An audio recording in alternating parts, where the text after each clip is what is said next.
Com certeza você já deve ter ouvido uma dessas músicas.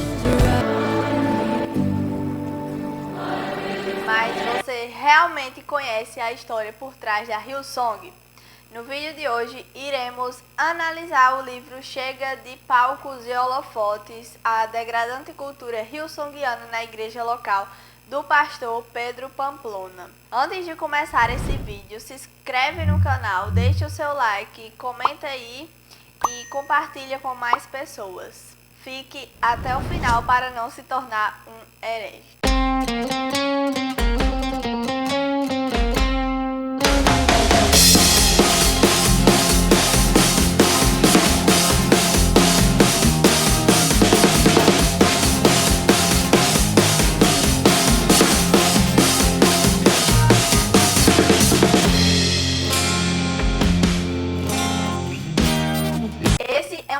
Que você vai encontrar lá no perfil do Pedro, lá no perfil do Instagram dele. Ele é bem curtinho, contém só 23 páginas, mas é riquíssimo em conteúdo. Errou! O e-book está separado em 3 partes. A primeira é as 3 marcas degradantes dessa cultura. A segunda, os prejuízos degradantes dessa cultura. E o terceiro, pontos positivos dessa cultura. Parafraseando logo Pedro no início do e-book, ele vai dizer que o objetivo do e-book é deixar as aparências de lado e buscar um julgamento segundo a reta justiça. E é a reta justiça que iremos buscar ao longo de vídeos sobre a igreja. Antes de começar analisando todo o e-book, vamos conhecer um pouco da história da Hillsong. Pedro vai estar dizendo o seguinte: a Hillsong Church foi fundada em 1983 em Sydney por um casal, Brian e Bob. Na época, esse ainda não era o nome da igreja. Eles só passaram a usar o nome atual em 1999, depois do grande sucesso mundial do ministério musical Hillsong Worship. A Hillsong é uma igreja pentecostal do movimento das Assembleias de Deus da Austrália. A igreja cresceu rapidamente, principalmente através da música e da mídia. Ela liderou o Ministério de Artes por anos, atuando também como diretora das conferências da igreja. Com o sucesso da banda principal vieram mais outras duas, essas focadas no público jovem. Em 1998 surgiu a Hillsong United, liderada pelo filho dos pastores Brian e Bob. O sucesso foi enorme e a banda conquistou milhões de jovens cristãos em vários países. E realmente a Hillsong tem atraído milhões de jovens pelo mundo. A Hillsong New York, por exemplo, é conhecida pela presença constante de Justin Bieber em seus cultos e em seus eventos. Por esse e outros motivos, eles chegaram tão rápido na América Latina e estão prestes a abrir uma nova congregação em São Paulo. E o modelo dessa igreja, como bem diz Pedro, é a liturgia do entretenimento e uma religião do show e uma igreja amigável ao mundo. E é exatamente baseado nessa liturgia do entretenimento e a religião do show e a igreja amigável ao mundo que o Pedro irá nos mostrar que não precisa ter o nome Hillsong Church para fazer as mesmas coisas.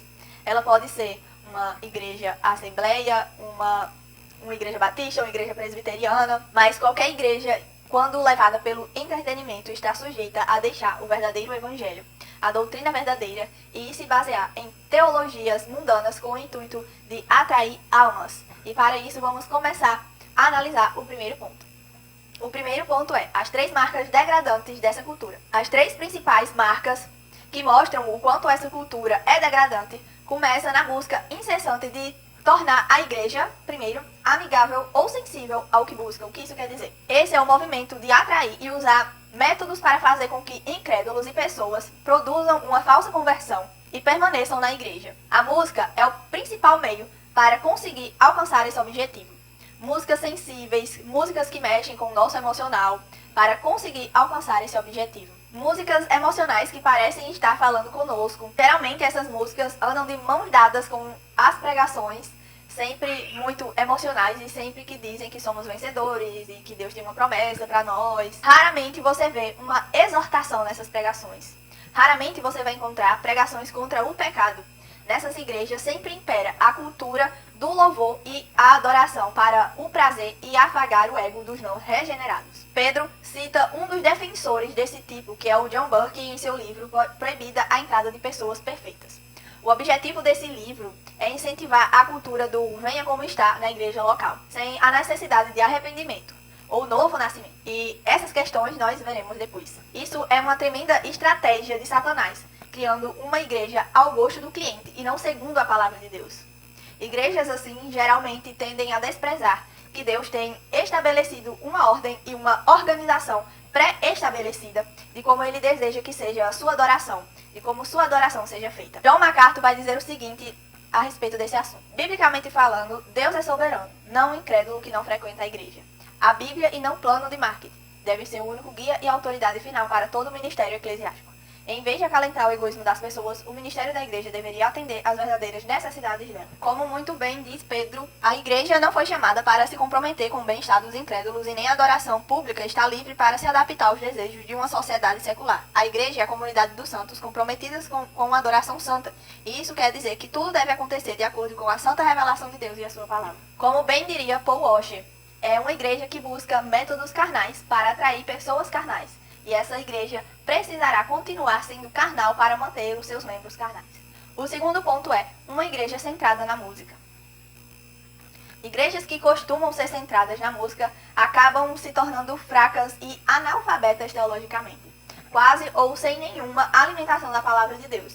E quando é feita, é muito mal interpretada ou muito pobre. Os membros dessa igreja simplesmente odeiam passar 30 minutos sentados ouvindo uma pregação mais robusta ou são totalmente desinteressados em ouvir sobre a doutrina bíblica.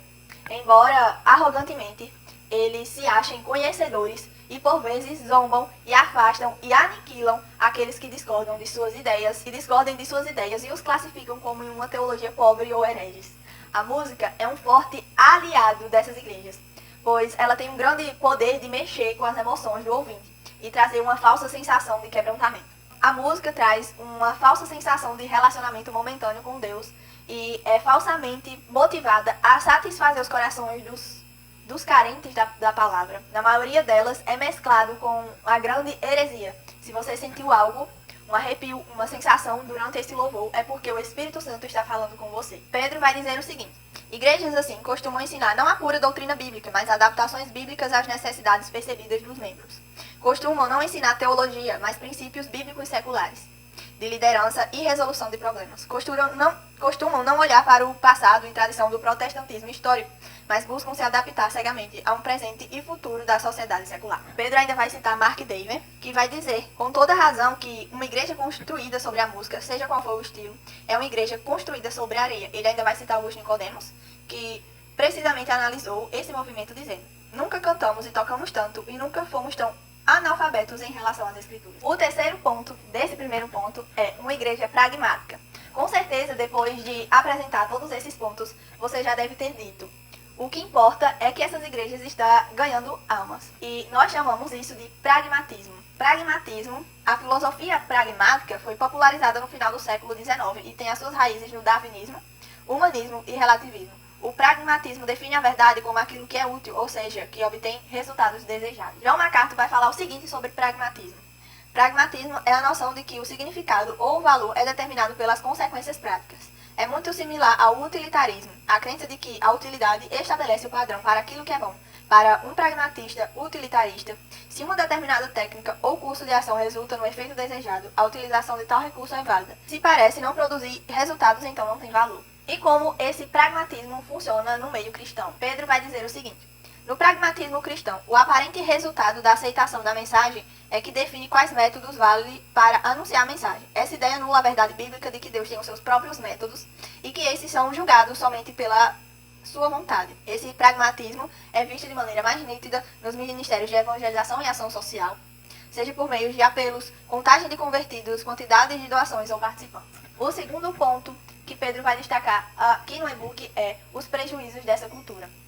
As igrejas que adotam essa cultura seguem a filosofia entreter para ganhar. E através desse entretenimento e diversão que as pessoas são atraídas e permanecem em igrejas como essa. E os prejuízos que essa cultura traz para a Igreja de Cristo e para o nome de Deus são superficialidade bíblica e teológica.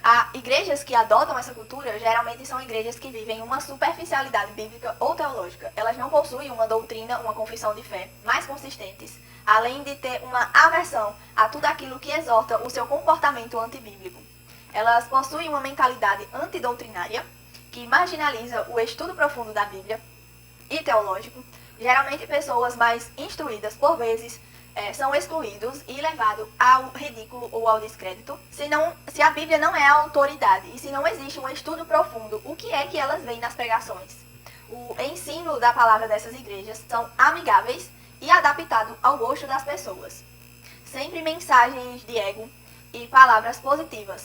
Palavras ofensivas aos corações, como sobre o pecado, contra o pecado, sobre o inferno, sobre a ira de Deus, sobre santidade, são por vezes aliviadas ou quase extintas.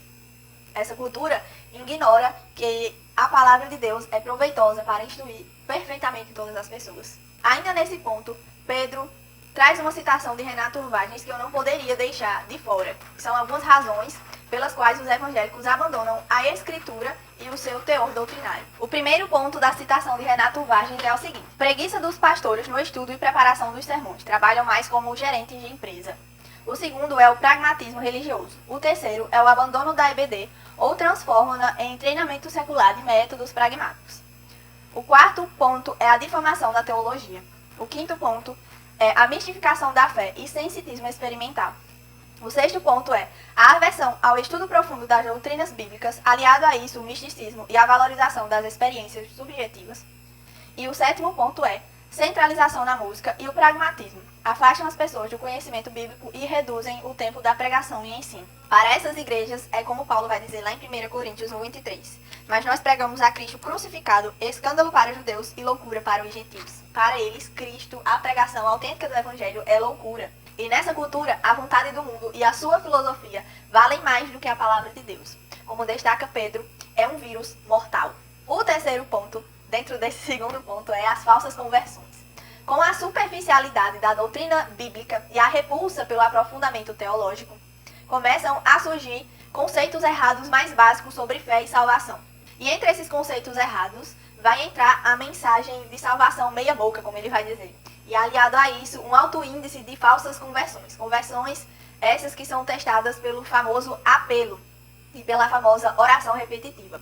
Já dizia Paul Washer, se há uma coisa que a pregação evangélica anda fazendo é diminuir o tamanho de Deus e aumentar o tamanho do homem. Pedro ainda cita o livro 9 Marcas de uma Igreja Saudável, de Mark Dever, a respeito do evangelho e conversão. Alguns pontos esses são: uma mensagem centrada naquilo que os incrédulos querem ouvir, motivada pelo desejo de agradá-los e não afastar. Perde alguma medida o apelo por uma mudança radical. Pessoas que ouvem o que gostam têm o ego massageado, não sentem necessidade de mudança radical que a conversão exige. O segundo, quando a música toma o lugar principal nos cultos e reuniões, a atenção dos ouvintes em relação à pregação da palavra torna menor. E o terceiro, uma mensagem pragmática adultera seu conteúdo e sua forma de entrega para obter resultados desejados. Se os números das conversões precisam aumentar, então a igreja precisa falar o que as pessoas querem ouvir. A igreja precisa de métodos mais persuasivos. Esse evangelismo superficial, como diz Paul Washer, manda mais pessoas para o inferno do que todas as seitas do mundo. Não são os apelos que tornam pessoas nascidas de novo. Somente a verdadeira mensagem do Evangelho pode convencer os homens de sua injustiça. Somente o Espírito Santo de Deus pode convencê-los. Somente Deus pode regenerá-los. Outro ponto é a dissolução da santidade. Igrejas que adotam esse estilo dificilmente possuem palavras de exortação ou disciplina. Por vezes são envolvidas por pecados escandalosos, visíveis e invisíveis, sem disciplina e repreensão. Acontece que Deus não deixou sua igreja sem instrução e padrão para ser seguido, sem ordens. E para praticar essas ordens deixadas por Deus, precisamos ser santos em concordar e praticar todas elas. Será que nós estamos concordando com Deus quanto ao culto? E como será que ele tem sido adorado? Em santidade, J.C. Riley, ele dá 3 características de pessoas que vivem sem Cristo. A primeira, uma pessoa está sem Cristo quando não possui conhecimento racional sobre ele, quando não tem em seu coração a fé salvadora, quando a obra do Espírito Santo não pode ser vista em sua vida, e ele continua que estar sem Cristo é estar sem Deus, e estar sem Deus é estar sem paz, estar sem esperança é estar sem o céu. Outro ponto é a falsa identidade eclesiástica. Pedro vai falar o seguinte a respeito: uma igreja superficial na doutrina, com um grande número de membros incrédulos e com uma diluição da santidade, certamente estará caminhando para longe de uma identidade eclesiástica bíblica. Essa é uma cultura que não só tem origem fora das Escrituras, mas que precisa se manter fora para continuar viva. Como manter incrédulos satisfeitos? Como não assustar os pecadores não arrependidos? Mais mundo e menos Bíblia seria a resposta para essas perguntas. Por isso a pregação é tão deturpada e as ordenanças, ceia e batismo passam por um processo de degradação. Em nome do amor aos falsos membros e da falsa concepção do próprio amor, essa cultura quebra mais dois aspectos fundamentais de qualquer igreja: membresia e disciplina. Igrejas como essa idolatram o amor. O amor aqui citado não é o amor bíblico, mas sim o amor da concepção do mundo. Pedro vai dizer o seguinte sobre isso: uma forma de cultuar e evangelizar e agir é definida e chamada de amorosa. Então o pensamento que se segue é o seguinte: se é amoroso, então Deus está de acordo. E aqui está a inversão de papéis. Esse amor, ou sua definição, foi buscada fora de Deus no mundo, nas opiniões seculares e romantizadas. Na citação de Pedro sobre a idolatria do amor, a igreja e a surpreendente ofensa do amor de Deus vai dizer o seguinte: quando os líderes evangélicos e pós-evangélicos apelam para que a igreja realinhe suas ênfases, eles estão tragicamente apelando para que a igreja se renda às piores perversões e degradação do conceito de amor inventadas pelo ocidente secular ao longo dos últimos séculos. O amor como autoexpressão, o amor como satisfação do consumidor, o amor como unidade de medida para as questões, o amor como falta de compromisso, o amor como qualquer coisa que seja eficaz para você. Anteriormente, perguntei o que acontece quando os seres humanos usam ídolos para justificar suas ações e relacionamentos. A resposta é que eles escolhem seu próprio estilo de vida. Chamam isso de amoroso e depois colocam o selo de aprovação de Deus sobre ele. Além disso, qualquer instituição cristã que busque impor seus limites e políticas se torna alvo de crítica. Outro ponto é a meninização e feminização dos jovens. Geralmente, os jovens dessas igrejas são constantemente alimentados com entretenimento e filminhos. São tão entretidos com músicas, com teatros, com gincanas, com festas e shows. A palavra de Deus recebe sempre os restos nesses lugares, sempre os restos nesses grupos de jovens. O fato de passar 40 minutos ouvindo uma pregação é aterrorizante para eles. Não se alimentam de alimento sólido e, ao se deparar com o culto de domingo, acham terrivelmente entediantes. São gospelmente mimados. O próximo ponto é a degradação da igreja local. O pragmatismo radical da abordagem amigável rouba da igreja o seu papel profético. Transforma ela em uma organização popular que recruta seus membros através de oferecer-lhes um ambiente de calor humano e amizade, no qual as pessoas comem, bebem e são entretidas. A igreja acaba funcionando mais como um clube do que como uma casa de adoração, vai dizer John MacArthur. Igrejas como estas geralmente buscam a aprovação social e celebram o crescimento de número. O conceito de sucesso ministerial é medido pela quantidade e não pela santidade. Spurgeon disse: a igreja que o mundo mais ama é a que Deus mais odeia. E o último ponto desse e-book ao qual Pedro vai tratar são os pontos positivos. Pode parecer um pouco de loucura pensar que haja pontos positivos em igrejas como essa, apesar de ser mal atribuídos e sendo levado a sério em igrejas fiéis e bíblicas. Isso pode ser uma ótima ferramenta. Uma delas é a busca pelos perdidos, a organização da igreja e o culto e a qualidade do que está sendo oferecido. Para finalizar, em sua conclusão, Pedro vai dizer as seguintes coisas: que essa cultura, o princípio dessa cultura, não é o sola escritura, ele não é respeitado. Ele ainda vai citar Renato Vagens, que vai dizer: o abandono das escrituras por parte da Igreja Evangélica Brasileira tem contribuído substancialmente para o surgimento de anomalias e discrepâncias teológicas. A relativação dos textos bíblicos tem permitido que doutrinas distorcidas e anticristãs conduzam o rumo da Igreja de Cristo. A substituição da palavra de Deus por entretenimento, arte e música tem produzido danos e prejuízos quase irreparáveis. Ele ainda vai citar Renato Vagens, ao qual ele vai listar 4 problemas invisíveis que estão por trás de toda essa degradação. O primeiro é o liberalismo teológico, que tem degradado a igreja através da relativização e humanização dos textos bíblicos. Ele se encarrega de adulterar a palavra para tornar ela mais aceitável às filosofias humanas. O sincretismo religioso, que tem degradado a igreja através da união de várias práticas mundanas e de outras religiões dentro do culto cristão para atrair mais pessoas. A falência do púlpito, que tem degradado a igreja ao diminuir a principal fonte de alimentação do rebanho de Deus para oferecer migalhas de satisfação e mensagens momentâneas no ego. O quarto é uma liturgia antropocêntrica, que tem degradado a igreja ao tornar a adoração a Deus numa adoração ao homem, por meio de letras e ambientes focados na vontade humana. E ele vai terminar dizendo que a grande parte do ministério de jovens atualmente professa o sola entretenimento. E que, na verdade, nós deveríamos estar professando o sola escritura, onde os desejos das pessoas que são edificadas são submetidas à Bíblia. E ele vai terminar citando Charles Spurgeon, que vai dizer o seguinte: Existe um mal entre os que professam pertencer aos arraiais de Cristo. Um mal tão grosseiro em sua imprudência que a maioria dos que possuem pouca visão espiritual dificilmente deixará de perceber. Durante as últimas décadas, esse mal tem se desenvolvido em proporções anormais. Tem agido como um fermento até que toda a massa fique levedada. O diabo raramente criou algo mais perspicaz do que sugerir à igreja que sua missão consiste em prover entretenimento para as pessoas, tendo em vista ganhá-las para Cristo. A igreja abandonou a pregação ousada, como a dos puritanos. Em seguida, ela gradualmente amenizou seu testemunho. Depois passou a aceitar e justificar as frivolidades que estavam em voga no mundo. E no passo seguinte começou a tolerá-las em suas fronteiras. Agora, a igreja as adotou sob o pretexto de ganhar multidões. Minha primeira contenção é essa. As escrituras não afirmam em nenhuma de suas passagens que prover entretenimento para as pessoas é uma função da igreja. Se essa é uma obra cristã, por que o Senhor Jesus não falou sobre ela? Ide por todo mundo e pregai o evangelho a toda criatura. Marcos 16:15. Isto é bastante claro. Se ele tivesse acrescentado, e oferecerei entretenimento para aqueles que não gostam do evangelho, assim teria acontecido. No entanto, tais palavras não se encontram na Bíblia, sequer ocorrem à mente do Senhor Jesus. E mais, ele mesmo concedeu uns para apóstolos, outros para profetas, outros para evangelistas e outros para pastores e mestres, lá em Efésios 4:11. Onde aparece nesse versículo o que providenciaria o entretenimento? O Espírito Santo silenciou a respeito deles. Os profetas foram perseguidos porque divertiam as pessoas ou porque se recusavam a fazê-lo. Os concertos de músicas não têm um rol de mártires. E é isso, pessoal. Espero que vocês tenham gostado desse vídeo, tenham entendido, tenham gostado desse e-book, que vocês possam procurar esse e-book, baixar e ler ele na íntegra. Que Deus abençoe vocês. Sigam lá o nosso perfil no Instagram. Sigam também o Pedro Pamplona, que foi o escritor desse e-book. Vai lá no perfil dele no Instagram e baixa esse e-book para que você possa ler. Que Deus abençoe você e que a palavra de Deus seja o seu guia, que ela seja a sua regra de fé e prática, e nenhuma outra coisa tome o lugar de Deus ou das Escrituras em seu coração. Que Deus te abençoe e até a próxima.